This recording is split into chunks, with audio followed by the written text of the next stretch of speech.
हरे कृष्ण। श्रील प्रभुपाद की जय। सबसे धनी व्यक्ति कौन है? एक फेमस कहावत है कि ये दुर्भाग्य की बात नहीं है कि आपका गरीबी में जन्म हुआ है, पर यह दुर्भाग्य की बात होगी कि आपकी मृत्यु गरीबी में हुई है।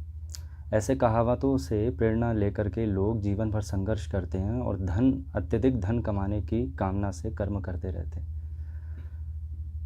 पर वास्तविकता यह है कि संसार का जो सबसे धनी व्यक्ति है वो भी हर प्रकार के नैतिक अनैतिक सुखों को भोगने के बाद भी असंतुष्ट बना रहता है और अधिक कर्म करता जाता है और धन की कामना से कर्म करता जाता है।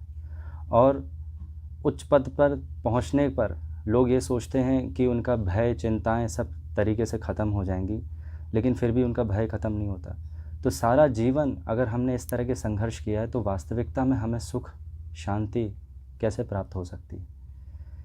तो इससे ये निष्कर्ष निकलता है कि अत्यधिक धन कमाने से ना तो आपको निर्भयता प्राप्त होगी और ना ही आपके जीवन में शांति प्राप्त होगी। निर्भयता और शांति सत्य को जानने से प्राप्त होगी।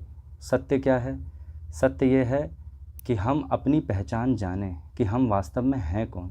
जब तक हमें हमारी पहचान नहीं होगी हम हैं कौन, तो हमें यह भी नहीं पता चलेगा कि हमें चाहिए क्या जिससे हमें शांति प्राप्त हो।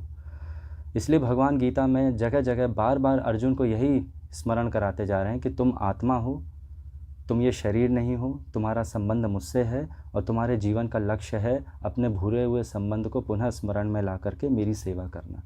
जब तुम मेरे आश्रय में आओगे तभी तुम हर प्रकार के चिंताओं भयों से मुक्त होकर के परम आनंद को प्राप्त करोगे।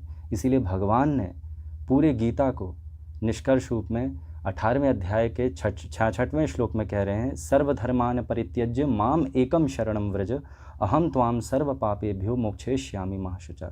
अन्य सारे धर्मों को कर्मों को त्याग करके एक मेरी शरण में आओ, मैं तुम्हारे सारे पापों से सारे तुम्हारे पाप कर्मों के फलों से मुक्त कर दूंगा, डरो मत। हरे कृष्ण। श्रील प्रभुपाद की जय।